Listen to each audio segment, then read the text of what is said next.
بسم اللہ الرحمن الرحیم۔ السلام علیکم۔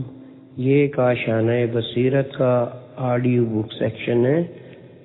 ہم جو کتاب پڑھ رہے ہیں اس کتاب کا نام ہے تہذیب آل محمد۔ مؤلف ہیں علامہ محمد باقر مجلسی علیہ رحمہ، مترجم علامہ عابد عسکری صاحب۔ اب ہم اس کتاب کا پارٹ 6 پڑھیں گے۔ نمبر 6، کھانے کے بعد کے آداب۔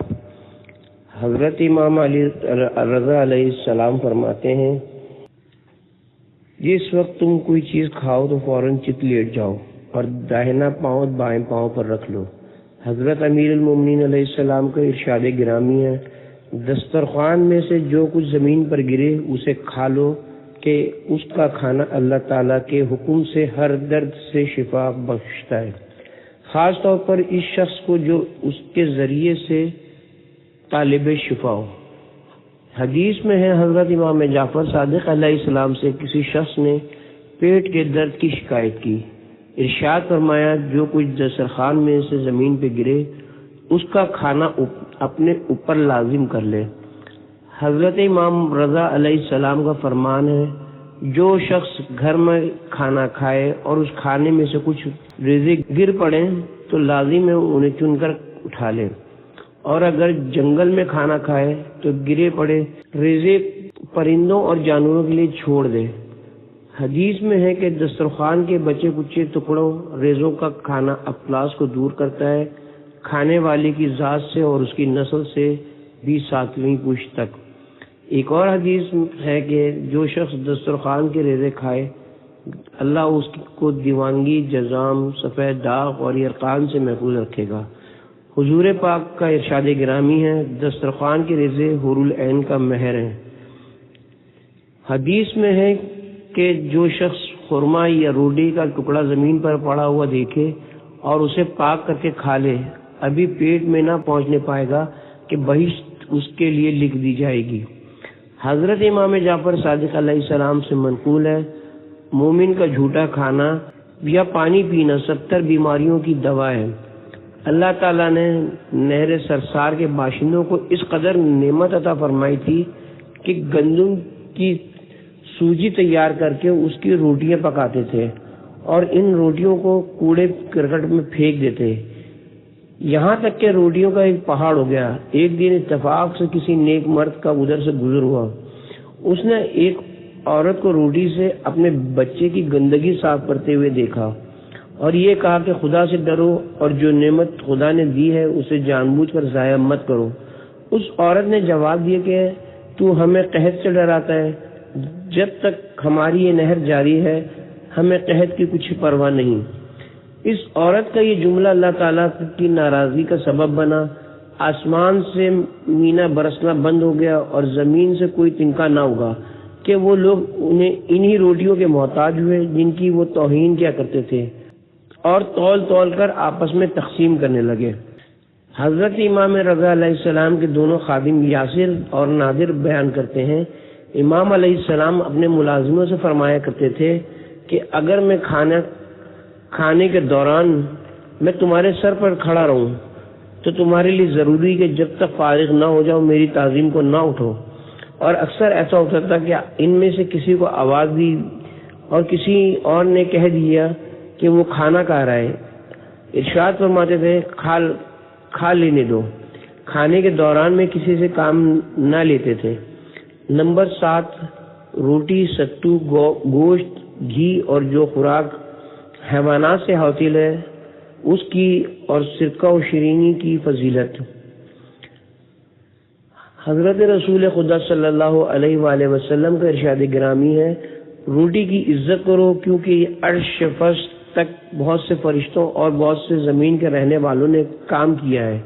جب تمہارے لیے روٹی تیار ہوتی ہے، پھر فرمایا، ایک دن حضرت دانیال ایک ملاح کے پاس آئے اور اسے ایک روٹی اجرت کے طور پر دی کہ مجھے پار اتار دے۔ ملاح نے وہ روٹی ان کے سامنے لوگوں کے پاؤں میں اس طرح پھینک دی کہ وہ کچل گئی اور کہا کہ میں اس روٹی کا کیا کروں۔ حضرت دانیال نے اپنا سر آسمان کی طرف بلند کر کے عرض کی، پروردگار عالم، تو نے دیکھا کہ اس بندے نے روٹی کے ساتھ کیا سلوک کیا، اور تو نے سنا کہ اس نے کیا کہا۔ خداوند عالم نے آسمان کو حکم دے دیا کہ بارش نہ برسے، اور زمین کو حکم دیا کہ گھاس نہ اگے، یہاں تک کہ ان لوگوں پر یہ نوبت آ گئی کہ بھوک کے مارے ایک دوسرے کو کھانے لگے۔ دو عورتوں کا ذکر ہے، ہر ایک کا ایک ایک بچہ تھا۔ ایک نے دوسری سے کہا کہ آج میں اور تو مل کر میرے بچے کو کھا لیں، اور کل ہم دونوں تیرے بچوں کو کھا لیں گے۔ جب دوسری عورت کے بچے کی باری آئی تو اس نے اپنے بچے کے کھانے سے انکار کر دیا۔ اس پر جھگڑا پیدا ہو گیا، اور یہ قصہ حضرت دانیال کے سامنے پیش ہوا۔ حضرت دانیال نے دریافت کیا کہ اب لوگوں کی نوبت یہاں تک پہنچ گئی ہے۔ عرض کی یہ سن کر حضرت دانیال نے آسمان کی طرف دعا کے لیے ہاتھ اٹھائے اور عرض کی، پروردگار اب پھر فضل کر اور رحمت نازل فرما، اور بے گناہ بچوں پر اس ملہ کے قصور کی وجہ سے عذاب نازل نہ کر۔ اللہ تعالیٰ نے اس آسمان کو حکم دیا کہ تو میری مخلوق کے لیے وہ نباتات پیدا کر جو اس مدت میں ان کو نصیب نہیں ہوئی ہے، کیونکہ مجھے اس معصوم بچے کی وجہ سے رحم آ گیا ہے۔ حضرت امام جعفر صادق علیہ السلام فرماتے ہیں، روٹی کو سالن کے پیالے کے نیچے مت رکھو۔ حدیث میں ہے کہ روٹی کی عزت کرو۔ لوگوں نے دریافت کیا کہ روٹی کی عزت کیوں کر ہو سکتی ہے؟ ارشاد فرمایا کہ جب روٹی آپ کے سامنے آئے کھانے لگو اور کسی چیز کا انتظار نہ کرو۔ حضور پاک کا ارشاد گرامی ہے، درندوں کی طرح روٹی مت سونگھو، کیونکہ روٹی ایسی برکت کی چیز ہے کہ اس کے ذریعے سے تم نماز پڑھتے ہو، اور اسی کے ذریعے سے روزہ رکھتے ہو، اور اسی کے باعث حج بیت اللہ ادا کرتے ہو۔ دوسری روایت میں فرمایا، اے اللہ روٹی میں ہمارے لیے برکت دے اور ہم میں اور روٹی میں جدائی مت کر، کیونکہ اگر روٹی نہ ہوگی تو نہ ہم سے نماز ادا ہو سکے گی، نہ روزہ اور نہ کوئی اور فرض۔ ایک اور حدیث میں فرمایا، جب گوشت اور روٹی تمہارے سامنے آئے تو ابتدا روٹی سے کرو اور بھوک کی تیزی روٹی سے گھٹاؤ اور اس کے بعد گوشت کھاؤ۔ حضرت امام رضا علیہ السلام سے منقول ہے، جناب رسالت مآب نے فرمایا، روٹی چھوٹی چھوٹی پکاؤ کہ اس میں ہر گروہ کے لیے باعث برکت ہے۔ حضرت امام رضا علیہ السلام سے منقول ہے، جو کہ روٹی کی فضیلت گندم کی روٹی پر اتنی ہے جتنی ہم اہل بیت کی فضیلت تمام آدمیوں پر۔ کوئی پیغمبر بھی ایسا نہیں گزرا جس نے جو کی روٹی اور جو کھانے والے کے لیے دعا نہ کی ہو، اور جو شخص جو کی روٹی کھائے گا اس کے پیٹ میں کبھی درد باقی نہیں رہ سکتا، اور جو کی روٹی یا جو کا اور کسی طرح کا کھانا پیغمبروں اور نیک لوگوں کے لیے غذا ہے۔ اللہ تعالیٰ نے پیغمبروں کی روزی جو کی روٹی میں ہی مقرر فرمائی، اور یہ بھی فرمایا کہ تبدیق والے کے لیے چاول اور جو کی روٹی سے بہتر کوئی دوات غذا نہیں ہے۔ حضرت امام جعفر صادق علیہ السلام فرماتے ہیں، اس حال والے اور تبدیق والے کے لیے جو کی روٹی سے بہتر کوئی چیز نہیں ہے، اور اس روٹی کی صفت یہ بھی ہے کہ ہر قسم کے درد کو جسم سے دور کر دیتی ہے۔ حدیث میں ہے، حضرت رسول خدا صلی اللہ علیہ وآلہ وسلم جب تک دنیا میں رہے مسلسل جو کی روٹی کھاتے رہے۔ حضرت امام رضا علیہ السلام فرماتے ہیں، ستو بہترین خوراک ہے، بھوکے کا اس سے پیٹ بھرتا ہے اور پیٹ بھرے کا کھانا ہضم ہوتا ہے۔ حضرت صادق علیہ محمد کا ارشاد گرامی ہے، ستو اللہ تعالیٰ کی وحی کے مطابق تیار کیا گیا ہے، اسی وجہ سے گوشت بڑھاتا ہے، ہڈیوں کو مضبوط کرتا ہے اور پیغمبروں کی خوراک ہے۔ خشک ستو کھانے سے سفید داغ زائل ہوتے ہیں، اور روغن زیتون میں ملا کر کھانے سے جسم مضبوط ہوتا ہے اور ہڈیاں مضبوط ہوتی ہیں، چہرے کی لطافت اور خوبصورتی زیادہ ہوتی ہے، مردانہ قوت بڑھتی ہے، اور خشک ستو کے 3 چمچے نہار منہ کھائے جائیں تو بلغم اور صفرا کو دفع کرتے ہیں۔ ایک اور حدیث میں ہے کہ امام علیہ السلام نے ارشاد فرمایا، ستو 70 قسم کی بلاؤں کو دور کرتا ہے، اور جو شخص 40 دن صبح کو ستو کھائے اس کے دونوں کندھے قوی ہو جائیں گے۔ حدیث میں ہے کہ ستو پیاس کی زیادتی کو دور کرتا ہے، معدے کو قوت دیتا ہے، صفرا کو گھٹاتا ہے، معدے کو صاف کرتا ہے، 70 قسم کے امراض کے لیے امراض شفا ہے، اور اس سے بلڈ پریشر کی بیماری سے آرام ملتا ہے۔ امام محمد تقی علیہ السلام سے منقول ہے، جس خاتون کا خون ماہواری بند نہ ہو اسے ستو پلائیں، بند ہو جائے گا۔ اس سے کوئی خاص ستو مراد نہیں ہے۔ حضرت امام جعفر صادق علیہ السلام سے منقول ہے، جن چیزوں کے ساتھ روٹی کھا سکتے ہیں دنیا و آخرت میں ان سب میں بہتر گوشت ہے۔ کیا آپ نے نہیں سنا کہ اللہ تعالیٰ بہشت کے اوصاف میں فرماتا ہے پرندوں کا گوشت کھانے کو ملے گا جس قسم کا پسند کریں گے۔ حضرت امام جعفر صادق علیہ السلام فرماتے ہیں کہ گوشت کھانے سے بدن کا گوشت بڑھتا ہے، اور جو شخص 40 دن گوشت نہ کھائے وہ بد اخلاق ہو جاتا ہے، اور جو شخص بد اخلاق ہو جائے اس کے کان میں اذان کہنی چاہیے۔ یہ بھی فرمایا کہ جس شخص کو 40 دن گوشت میسر نہ آئے تو اس کے لیے ضروری ہے کہ خدا پر بھروسہ کرتے ہوئے قرض لے کر گوشت لے، اس کا قرض خدا ادا کرے گا۔ ایک شخص نے جناب امام رضا علیہ السلام سے عرض کیا، میرے گھر والے بھیڑ کا گوشت نہیں کھاتے ہیں اور کہتے ہیں کہ وہ مادہ سودا کو حرکت میں لاتا ہے۔ آپ نے فرمایا اللہ تعالیٰ اس گوشت سے کسی اور گوشت کو بہتر جانتا ہے تو گوشتبند فدیہ اسماعیل قرار نہ دیتا۔ حضرت امام محمد باقر علیہ السلام سے منقول ہے، پرندوں کا گوشت اور گائے کا گوشت بالخورے کو دور کرتا ہے۔ فرمایا گائے کا دودھ دوا ہے اور اس کا گھی شفا، اور اس کا گوشت امراض کے لیے دفاع کا باعث ہے۔ جو شخص یہ چاہے کہ اس کا غصہ کم ہو جائے اور رنج و غم جاتا رہے وہ تیتر کا گوشت کھاتا رہے۔ حضرت امام موسی کاظم علیہ السلام فرماتے ہیں چکور کے گوشت سے پنڈلیاں مضبوط ہوتی ہیں اور بخار دور ہو جاتا ہے۔ حضرت امام موسی کاظم علیہ السلام کا فرمان ہے کالے ہرن کا گوشت کھانے کا کچھ مذائقہ نہیں بلکہ بواسیر اور درد کمر کے لیے نافع اور مردانہ قوت کو بڑھاتا ہے۔ امام علیہ السلام نے فرمایا بھینس کا گوشت دودھ اور گھی کھانے میں کچھ حرج نہیں۔ حضرت امام صادق علیہ السلام سے منقول ہے 3 چیزیں جسم کو خراب کر دیتی ہیں اور اکثر ایسا ہوتا ہے کہ آدمی اس سے مر جاتا ہے۔ ایک سائے میں خشک کیا بدبودار گوشت کھانا، دوسرے بھرے پیٹ حمام میں نہانا، تیسرے بڑھیا عورت کے ساتھ حقوق زوجیت انجام دینا۔ امام علیہ السلام فرماتے ہیں 3 چیزیں ایسی ہیں کہ کھانے کی تو نہیں ہیں مگر بدن کو موٹا کر دیتی ہیں۔ نمبر 1 روئی کے کپڑے پہننا، نمبر 2 خوشبو سونگھنا، نمبر 3 بال صفا پاؤڈر استعمال کرنا۔ 3 چیزیں ایسی ہیں کہ کھانے کی ہیں مگر بدن کو دبلا کرتی ہیں۔ نمبر 1 خشک گوشت، نمبر 2 پنیر، نمبر 3 خرمے کی کلیاں۔ 2 چیزیں ایسی ہیں جو نفع ہی نفع کرتی ہیں، نیم گرم پانی اور انار۔ 2 چیزیں ایسی ہیں جو نقصان ہی نقصان کرتی ہیں، خشک کیا ہوا گوشت اور پنیر۔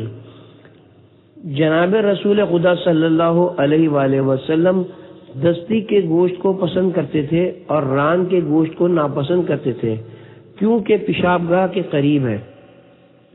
حضرت امام جعفر صادق علیہ السلام سے منقول ہے دودھ میں پکا ہوا گوشت پیغمبروں کی خاص غذا ہے۔ حضرت امیر المومنین علیہ السلام فرماتے ہیں جو کوئی مسلمان کمزوری محسوس کرنے لگے تو اسے چاہیے کہ گوشت دودھ میں پکا کر کھایا کرے۔ جناب رسول خدا صلی اللہ علیہ وآلہ وسلم کو سب میووں پھلوں میں انار زیادہ پسند تھا۔ بہت سی حدیثوں میں گوشت کے شوربے کی تعریف کی گئی ہے جس میں روٹی توڑ کر بھگو دی جاتی ہے۔ بہت سی احادیث میں کباب کی تعریف کی گئی ہے کہ وہ کمزوری اور بخار کو دور کرتا ہے اور رنگ کو سرخ کر دیتا ہے۔ حضرت امیر المومنین علیہ السلام سے منقول ہے تمہیں ہریسہ کھانا چاہیے کہ وہ 40 دن کی عبادت کی طاقت دیتا ہے، اور ہریسہ اس دسترخوان میں تھا جو اللہ تعالیٰ نے جناب رسول خدا پر نازل کیا تھا۔ حضرت صادق علیہ محمد نے فرمایا پیغمبروں میں سے کوئی پیغمبر نے جسمانی کمزوری کی شکایت کی تو اللہ تعالیٰ نے حکم دیا کہ ہریسہ کھاؤ۔ ہارون ابن موقف سے منقول ہے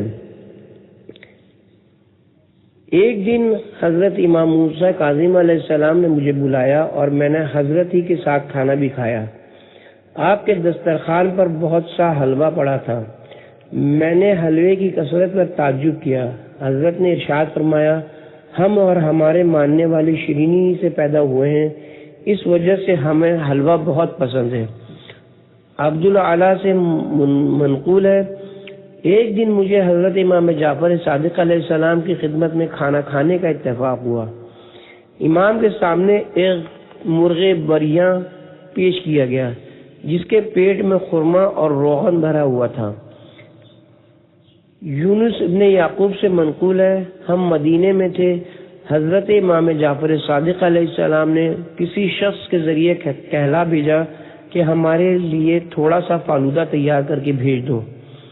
حضرت امام جعفر صادق علیہ السلام نے ارشاد فرمایا جو شخص رات کے وقت مچھلی کھائے اور اس کے بعد خرما یا شہد نہ کھائے تو صبح تک رگ فالج اس کے بدن میں متحرک رہے گا۔ یہ بھی فرمایا کہ رسول خدا جب مچھلی تناول فرماتے تھے تو یہ فرمایا کرتے تھے یا اللہ ہمیں اس مچھلی میں برکت دے اور اس کے بدلے میں اس سے ہمیں بہتر عطا فرما۔ حضرت امام موسیٰ کاظم علیہ السلام فرماتے ہیں تمہیں مچھلی کھانا چاہیے کہ اگر اس سے بغیر روٹی کے کھاؤ گے تو کافی ہے اور اگر روٹی کے ساتھ کھاؤ گے تو خوشگوار ہے۔ حضرت امیر المومنین علیہ السلام فرماتے ہیں مچھلی مسلسل نہ کھایا کرو کہ وہ بدن کو گھٹاتی ہے۔ ایک اور روایت میں کہ تازہ مچھلی آنکھ کی چربی کو گھلاتی ہے۔ حضرت امام جعفر صادق علیہ السلام نے فرمایا مرغی کے انڈے کی زردی نفیس چیز ہے، اس کے کھانے سے گوشت کی خواہش باقی نہیں رہتی اور گوشت میں جو خرابیاں ہیں وہ اس میں نہیں ہیں۔ ایک شخص نے حضرت امام علی رضا علیہ السلام کی خدمت میں قلت اولاد کی شکایت کی۔ امام علیہ السلام نے فرمایا استغفار پڑھا کرو اور مرغی کا انڈا پیاز کے ساتھ کھایا کرو۔ حضرت امام جعفر صادق علیہ السلام سے منقول ہے کسی پیغمبر نے اللہ تعالیٰ سے قلت نسل کی شکایت کی، وہی آئی کہ مرغی کا انڈا گوشت میں پکا کر کھاؤ۔ ایک اور حدیث میں ہے مرغی کے انڈے کی سفیدی بھاری اور زردی ہلکی ہے۔ حضرت امام موسیٰ کاظم علیہ السلام فرماتے ہیں انڈے زیادہ کھانے سے اولاد زیادہ ہوتی ہے۔ بہت سی احادیث میں سرکے کی بہت تعریف کی گئی ہے کہ یہ پیغمبروں کی خوراک ہے اور ائمہ طاہرین بھی اسے تناول فرمایا کرتے تھے۔ منقول ہے کہ حضرت رسول خدا کے نزدیک جن جن چیزوں سے روٹی کھا سکتے ہو ان میں سے سب سے بہتر سرکہ ہے۔ حضرت امام جعفر صادق علیہ السلام فرماتے ہیں سرکے سے پیٹ کے کیڑے مر جاتے ہیں، دانتوں کی جڑیں مضبوط ہو جاتی ہیں، عقل کی قوت بڑھتی ہے اور عورتوں کی خواہش نفسانی میں کمی واقع ہوتی ہے۔ یہ بھی فرمایا کہ بنی اسرائیل کھانے کے شروع اور آخر میں سرکہ کھایا کرتے تھے، مگر ہم کھانے کی ابتدا میں نمک کھاتے ہیں اور آخری میں سرکہ۔ احادیث میں روغن زیتون کے کھانے اور جسم پر ملنے کی بہت زیادہ تعریف کی گئی ہے۔ منقول ہے کہ پیغمبر اور برگزیدہ لوگ اس سے بھی روٹی کھایا کرتے تھے۔ اس طرح میوہ زیتون کی تعریف بھی احادیث میں کی گئی ہے۔ کہا گیا ہے کہ زیتون جسم سے زہریلی ہواؤں کو خارج کرتی ہے۔ منقول ہے امام موسیٰ کاظم علیہ السلام سوتے وقت میٹھا تناول فرمایا کرتے تھے۔ یہ بھی منقول ہے کہ شکر ہر طرح سے نافع اور دافع بلغم ہے۔ حدیث میں ہے کہ گائے کے گھی میں شفا ہے اور ضعیف آدمیوں کے لیے جن کا سن 50 برس کا یا اس سے تجاوز ہو گیا ہو، گھی کی ممانعت آئی ہے۔ منقول ہے کہ دودھ پیغمبروں کی غذا ہے۔ ایک شخص حضرت امام جعفر صادق علیہ السلام کی خدمت میں حاضر ہوا اور عرض کیا کہ میں نے دودھ پیا اور اس سے تکلیف ہوئی۔ حضرت نے فرمایا کہ دودھ سے تو کوئی تکلیف نہیں پہنچتی، مگر تو نے کوئی دوسری چیز اس کے ساتھ کھائی ہوگی جس سے تکلیف ہوئی۔ ایک اور شخص نے امام علیہ السلام سے بدن کی کمزوری کی شکایت کی۔ آپ نے فرمایا کہ دودھ پیا کر کہ اس سے گوشت پیدا ہوتا ہے اور ہڈیاں مضبوط ہو جاتی ہیں۔ حضرت امام موسی کاظم علیہ السلام نے فرمایا جس شخص کو مردانہ لحاظ سے کمزوری ہو اس کو چاہیے دودھ میں شہد ملا کر پی لیا کرے۔ حضرت محمد مصطفیٰ صلی اللہ علیہ وآلہ وسلم نے ارشاد فرمایا آپ لوگوں کو گائے کا دودھ پینا چاہیے کہ وہ ہر طرح کی گھاس کھاتی ہے، اس کے دودھ میں ہر بوٹی کی خاصیت موجود ہے۔ حضرت امیر المومنین علیہ السلام فرماتے ہیں گائے کا دودھ دوا ہے۔ ایک اور حدیث میں ہے کہ معدے کی خرابی کو دور کرنے کے لیے بے حد مفید ہے۔ حضرت امام موسی کاظم علیہ السلام نے فرمایا بعض امراض سے شفا یابی کے لیے اونٹ کا پیشاب بے حد مفید ہے۔ اللہ تعالیٰ نے اس کے دودھ میں شفا مقرر فرمائی ہے۔ حضرت امیر المومنین علیہ السلام سے منقول ہے کہ گرمی میں اخروٹ کی گری کھانے سے اندرونی حرارت بڑھ جاتی ہے اور پھوڑے پھنسیاں نکل آتی ہیں، اور جاڑوں میں کھانے سے گردے گرم رہتے ہیں اور سردی کم معلوم ہوتی ہے۔ نمبر 8، غلہ، ترکاری، میوہ جات اور تمام کھانے کی چیزوں کے فائدے۔ صادق آل محمد ارشاد فرماتے ہیں چاول عمدہ غذا ہے، بواسیر کو دور کرتا ہے۔ ایک شخص امام جعفر صادق علیہ السلام کی خدمت میں حاضر ہوا اور پیٹ کے درد کی شکایت کی۔ حضرت نے فرمایا چاولوں کو دھو کر سائے میں خشک کر لو اور اس میں سے تھوڑے سے بریاں کر کے نرم کوٹ لو اور ہر صبح ایک مٹھی بھر کر کھا لیا کرو۔ حضرت امام رضا علیہ السلام بھنے ہوئے چنے کھانے سے پہلے اور کھانے کے بعد تناول فرمایا کرتے تھے۔ حضرت محمد مصطفیٰ صلی اللہ علیہ وآلہ وسلم سے منقول ہے 70 پیغمبروں نے چنے کی برکت کے لیے دعا کی تھی۔ حدیث میں ہے کہ مسور کا کھانا دل کو نرم کرتا ہے اور رونا زیادہ لاتا ہے۔ سلیمان ابن جعفر سے منقول ہے میں حضرت امام رضا علیہ السلام کی خدمت میں حاضر ہوا۔ حضرت کے پاس تازہ کھجور پڑی ہوئی تھی اور آپ تناول فرما رہے تھے۔ مجھے حکم فرمایا کہ تم میرے پاس آ کر بیٹھو اور یہ کھجور کھاؤ۔ میں نے عرض کیا کہ آپ پر قربان جاؤں، آپ تو بڑے شوق سے کھجور کھا رہے ہیں۔ امام نے فرمایا ہاں مجھے یہ بہت ہی پسند ہے، کیونکہ حضرت رسول خدا صلی اللہ علیہ وآلہ وسلم، حضرت امیر المومنین، حضرت امام حسن، حضرت امام حسین، حضرت امام زین العابدین، حضرت امام محمد باقر، حضرت امام جعفر صادق اور میرے والد ماجد سب کو کھجور بےحد پسند تھی اور مجھے بھی پسند ہے، اور ہمارے ماننے والوں کو بھی کھجور پسند کرنی چاہیے، اور ہمارے دشمن کو شراب پسند ہے اس لیے کہ وہ آگ سے پیدا ہوتے ہیں۔ امام علیہ السلام نے فرمایا 5 میوے بہشت سے آئے ہیں، بدانہ انار، بہی، سیب شامی، سفید انگور اور تازہ کھجور۔ حضرت امام جعفر صادق علیہ السلام سے منقول ہے کسی میوے کا چھلکا اتارنا مکروہ ہے۔ ایک اور حدیث میں فرمایا کہ ہر میوے پر ایک قسم کا زہر ہوتا ہے، جب تمہارے لیے لایا جائے تو پہلے اس کو دھلوا لو پھر کھاؤ۔ حضرت امام جعفر صادق علیہ السلام فرماتے ہیں 2 چیزیں ایسی ہیں جنہیں دونوں ہاتھوں سے کھانا چاہیے، نمبر 1 انگور، نمبر 2 انار۔ حضرت امام جعفر صادق علیہ السلام نے فرمایا 3 چیزیں کچھ نقصان نہیں کرتی، سفید انگور، نشکیر اور سیب۔ صادق آل محمد ارشاد فرماتے ہیں جب حضرت نوح علیہ السلام کشتی سے اترے تو آدمیوں کی ہڈی دیکھ کر ان کو بڑا صدمہ ہوا۔ اللہ تعالیٰ نے ان کو وحی فرمائی کہ تم سیاہ انگور کھاؤ تاکہ تمہارا غم دور ہو جائے۔ کسی پیغمبر نے اندھو غم کی شکایت کی تھی، انہیں وحی کی گئی کہ تم انگور کھاؤ۔ حضرت امیر المومنین علیہ السلام سے منقول ہے 21 دانے موئز سرخ بڑے انگور جنہیں خشک کر لیا جائے کا ناشتہ کرنا سوائے مرض موت کے اور تمام امراض کو دفاع کرتا ہے۔ امام جعفر صادق علیہ السلام فرماتے ہیں میوہ کل 120 قسم کا ہے اور ان سب میں بہتر انار ہے۔ فرمایا تمہیں انار کھانا چاہیے کہ وہ بھوکے کو سیر کرتا ہے اور پیٹ بھرے شخص کے لیے ہاضم ہے۔ حضرت رسول خدا صلی اللہ علیہ وآلہ وسلم کو انار سے زیادہ کوئی میوہ مرغوب نہ تھا، اور حضرت یہ نہیں چاہتے تھے کہ اس کے کھانے میں کوئی شریک نہ ہو۔ اکثر معتبر ترین حدیث میں ہے کہ ہر انار میں ایک دانہ بہشت کا ہوتا ہے، اگر اسے کوئی کافر کھاتا ہے تو ایک فرشتہ آ کر اس دانے کو لے جاتا ہے تاکہ وہ نہ کھا سکے۔ اسی وجہ سے مستحب ہے کہ جب انار کھائیں تو تنہا کھائیں۔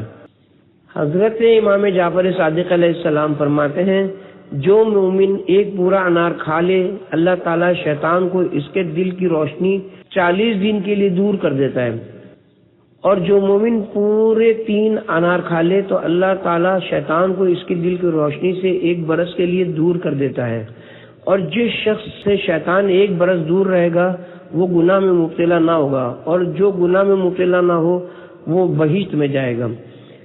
امام علیہ السلام کا ایک اور فرمان ہے آپ کو میٹھا انار کھانا چاہیے کہ اس کا جو حصہ مومن کے معدے میں جاتا ہے وہی کسی درد کو کھو دیتا ہے اور شیطان کے وسوسے کو الگ دور کرتا ہے۔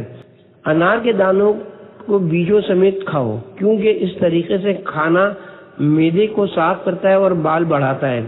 یہ بھی فرمایا انار دونوں قسم کا کھٹا اور میٹھا معدے کے لیے مفید ہے۔ حدیث میں کہ کھجور کے درخت کی لکڑی کا دھواں حشرات الارض اور زہریلے کیڑے مکوڑوں کو ختم کر دیتا ہے۔ حضرت امام جعفر صادق علیہ السلام فرماتے ہیں سیب معدے کو روشن کرتا ہے اور اس کو صاف کرتا ہے۔ حضرت امام موسی کاظم علیہ السلام فرماتے ہیں سیب کا کھانا ہر قسم کے زہر، جادو، جنات، دفع بلغم کے لیے مفید ہے اور کسی چیز کا فائدہ اس سے زیادہ اور جلدی نہیں ہوتا۔ حدیث میں اگر لوگوں کو سیب کے فوائد معلوم ہو جائیں تو اپنے مریضوں کو سوائے سیب کی کوئی دوا ہی نہ دیں۔ حضرت علی علیہ السلام ارشاد فرماتے ہیں سیب کھاؤ کہ وہ معدے کو صاف کرتا ہے۔ مولا کائنات نے فرمایا وہی کھانے سے کمزور دل کو قوت و طاقت ملتی ہے اور معدہ صاف ہوتا ہے، دانائی بڑھتی ہے اور ڈرپوک آدمی دلیر بن جاتا ہے۔ جناب صادق آل محمد نے فرمایا وہی کھانے سے رنگ صاف ہوتا ہے اور اولاد خوبصورت پیدا ہوتی ہے۔ ایک اور حدیث میں کہ جو شخص ایک دانہ بہی نہار منہ کھائے اللہ تعالیٰ 40 دن کے لیے اس کی زبان پر حکمت جاری کرتا ہے۔ یہ بھی فرمایا دانہ بہی کھانا غمزدہ شخص کے غم کو اس طرح سے دور کرتا ہے جس طرح سے پیشانی کا پسینہ صاف کر دیتے ہیں۔ حضرت امیر المومنین سے منقول ہے امرود کھانا معدے کو صاف کرتا ہے اور قوت دیتا ہے اور پیٹ بھرے پر کھانا نہار منہ کی نسبت بہتر ہے۔ امام رضا علیہ السلام فرماتے ہیں انجیر منہ کی بدبو دور کرتا ہے اور ہڈیوں کو مضبوط کرتا ہے، بال بڑھاتا ہے، مختلف قسم کے دردوں کو دور کرتا ہے۔ انجیر کھانے کے بعد کسی دوسری غذا کی ضرورت نہیں رہتی اور انجیر بہشت کے میووں سے سب سے زیادہ مشابہ ہے۔ احادیث میں ہے کہ انجیر درد قولنج کے لیے مفید ہے۔ حضرت امیر المومنین علیہ السلام نے فرمایا انجیر کھانے سے سدے نرم ہو جاتے ہیں اور ریا و قولنج کو نفع پہنچاتا ہے۔ یہ بھی فرمایا کہ دن میں کھاؤ تو زیادہ کھاؤ اور رات کو کھاؤ تو کم۔ زیاد قندی سے منقول ہے میں حضرت امام موسی کاظم علیہ السلام کی خدمت میں گیا، میں نے دیکھا کہ حضرت کے پاس ایک برتن پانی کا رکھا ہے جس میں آلو بخارے پڑے ہیں۔ فرمایا مجھ پر حرارت غالب ہے، تازہ آلو بخارے حرارت کو کم اور صفرا کی مسکن ہے اور خشک آلو بخارے خون کے مسکن اور ہر قسم کے درد کو بدن سے نکال دیتے ہیں۔ حضرت امام جعفر صادق علیہ السلام فرماتے ہیں کہ خربوزہ کھاؤ، اس میں کئی فائدے ہیں۔ ایک تو اس میں کسی قسم کی خرابی و بیماری نہیں ہے، اس کے علاوہ وہ کھانے کی چیز بھی ہے اور پینے کی بھی، میوے کا میوہ ہے اور پھول کا پھول، خوشبو کی بھی چیز ہے، منہ کو بھی صاف کرتا ہے، روٹی کے ساتھ بھی کھانے کی چیز ہے، مردانہ قوت میں اضافہ کرتا ہے، مثانے کو صاف کرتا ہے اور پیشاب آور ہے۔ حضرت امام رضا علیہ السلام کا فرمان ہے، نہار منہ خربوزہ کھانے سے فالج پیدا ہوتا ہے۔ حضرت رسول خدا کو خربوزے کے ساتھ تازہ چھوارے کھانا پسند تھا اور کبھی شکر اور چینی کے ساتھ بھی کھا لیتے تھے۔ حضرت امام جعفر صادق علیہ السلام فرماتے ہیں، جب حضرت رسول خدا صلی اللہ علیہ وآلہ وسلم نیا میوہ کھاتے تھے تو اسے بوسہ دیتے تھے اور دونوں آنکھوں سے لگاتے تھے اور یہ دعا مانگا کرتے تھے، یا اللہ جس طرح تو نے اس کا اول ہمیں زمانہ عافیت میں دکھلایا ہے، اسی طرح اس کا آخر بھی ہمیں زمانہ عافیت میں دکھلا دے۔ حضرت رسول خدا صلی اللہ علیہ وآلہ وسلم نے فرمایا، جو شخص کوئی میوہ کھائے اور کھانے سے پہلے بسم اللہ کہہ لے تو وہ میوہ نقصان نہ پہنچائے گا۔ حضرت امام جعفر صادق علیہ السلام نے فرمایا ہے، حضرت امیر المومنین کے سامنے کبھی ایسا کھانا نہیں آیا جس میں کوئی سبزی نہ ہو، اور حضرت نے یہ بھی فرمایا کہ جو شخص رات کو اس حالت میں سوئے کہ 7 پتے سبز کاسنی کے اس کے معدے میں پہنچ چکے ہیں تو وہ اس رات میں درد قولن سے محفوظ رہے گا۔ جس شخص کو یہ منظور ہو کہ اس کا مال اور اولاد زیادہ ہو، وہ سبز کاسنی زیادہ کھائے۔ حضرت امام رضا علیہ السلام نے فرمایا، کاسنی کھانے سے ہر درد کو آرام ملتا ہے، یعنی اولاد آدم کے جسم میں ایک درد بھی ایسا نہیں ہے کہ کاسنی اس کی بے خونی نہ کر سکے۔ ایک شخص کو بخار اور درد سر عارض ہوا، حضرت نے فرمایا کاسنی کوٹ کر ایک کاغذ پر پھیلا دو اور اس پر روغن بنفشہ چھڑک کر پیشانی پر لگا دو، جس سے بخار اور درد دونوں برطرف ہو جائیں گے۔ حضرت امام موسی کاظم علیہ السلام نے فرمایا، چقندر بہت ہی اچھی ترکاری ہے۔ حضرت امام رضا علیہ السلام نے فرمایا، اپنے مریضوں کو چقندر کے پتے کھلاؤ کہ ان میں شفا ہی شفا ہے۔ حضرت امام جعفر صادق علیہ السلام سے منقول ہے، جناب رسول مآب کا ارشاد گرامی ہے، مشروم کا شمار من و سلوہ جو بنی اسرائیل پر نازل ہوا تھا میں ہوتا ہے اور میرے لیے بہشت سے آیا، اس کا پانی آنکھ کے لیے شفا ہے۔ حدیث میں ہے کہ جناب رسول خدا کو کدو بہت ہی پسند تھا، آپ نے اپنی ازواج مطہرات کو حکم دیا کرتے تھے کہ کھانے میں کدو زیادہ استعمال کریں۔ آپ نے حضرت امیر المومنین علیہ السلام کو وصیت فرمائی کہ یا علی کدو ضرور کھایا کرو کہ اس سے دماغ بڑھتا ہے اور عقل زیادہ ہوتی ہے۔ حضرت امام جعفر صادق علیہ السلام فرماتے ہیں، مولی کے 3 فائدے ہیں، اس کا پتا زہریلی ہوائیں بدن سے نکال دیتا ہے، اس کا بیج ہاضم ہے اور بلغم کو باہر نکالتا ہے۔ حضرت امام جعفر صادق علیہ السلام اور حضرت امام کاظم علیہ السلام کا فرمان ہے، گاجر کھانے سے قوت مردمی زیادہ ہوتا ہے اور درد قولن سے آرام ملتی ہے اور بواسیر جاتی رہتی ہے۔ جناب رسول پاک صلی اللہ علیہ وآلہ وسلم ککڑی نمک کے ساتھ کھاتے تھے۔ حضرت امام جعفر صادق علیہ السلام نے فرمایا کہ ککڑی کو جڑ کی طرف سے کھاؤ کہ اس میں برکت ہوگی۔ امام علیہ السلام کا فرمان ہے، بینگن کھاؤ کہ اس میں کوئی مرض نہیں اور اس کی تعریف میں بہت سی حدیثیں وارد ہوئی ہیں۔ حضرت صادق آل محمد نے فرمایا، پیاز منہ کی بو کو دور کرتی ہے، بلغم زائل کرتی ہے، سستی و تکان کھو دیتی ہے، رگوں اور پٹھوں کو مضبوط بنا دیتی ہے، دانتوں کی جڑیں مستحکم کرتی ہے، قوت مردمی میں اضافہ کرتی ہے، نسل زیادہ ہوتی ہے، بخار کو دور کرتی ہے اور بدن کو خوش رنگ کرتی ہے۔ حضرت رسول خدا صلی اللہ علیہ وآلہ وسلم فرماتے ہیں، جب تم کسی شہر میں پہنچو تو سب سے پہلے وہاں کی پیاز کھا لو تو اس شہر کی بیماریاں تم سے دور رہیں گی۔ حضرت امام جعفر صادق علیہ السلام سے منقول ہے کہ حضرت رسول خدا صلی اللہ علیہ وآلہ وسلم نے فرمایا، جو شخص لہسن کھائے وہ بدبو کی وجہ سے مسجد میں نہ آئے، مگر جو شخص مسجد میں نہ ہو یا مسجد میں نہ جائے وہ کھا لیا کرے۔ حدیث میں ہے پودینہ معدے کو طاقت دیتا ہے، اور اگر صبح نہار کے وقت نہار منہ اس کا سفوک کھایا جائے تو رطوبت معدہ کو دور کرتا ہے۔ حضرت امام جعفر صادق علیہ السلام نے فرمایا، اللہ تعالیٰ نے چونکہ حضرت آدم کو مٹی سے پیدا کیا ہے، پس حضرت آدم نے اپنی اولاد کے لیے مٹی کھانا حرام قرار دیا ہے۔ حضرت رسول خدا صلی اللہ علیہ وآلہ وسلم نے فرمایا، جو شخص مٹی کھا کر مر جائے گا تو اس نے خودکشی کی۔ حضرت امام موسیٰ کاظم علیہ السلام نے فرمایا، 4 چیزیں وسوسہ شیطانی سے ہیں۔ نمبر 1 مٹی کھانا، نمبر 2 عادتاً مٹی کو ہاتھ سے توڑتے رہنا، نمبر 3 ناخنوں کو دانت سے کترنا، نمبر 4 داڑھی چبانا۔ احادیث میں ہے کہ مٹی کا کھانا حرام ہے سوائے حضرت امام حسین علیہ السلام کی قبر مطہر کی مٹی کہ جس کو خاک شفا کہتے ہیں، کہ اس کا ایک چنا بھر کھانا ہر درد کے لیے موجب شفا ہے اور ہر خوف و خطر کے لیے باعث امن و امان ہے۔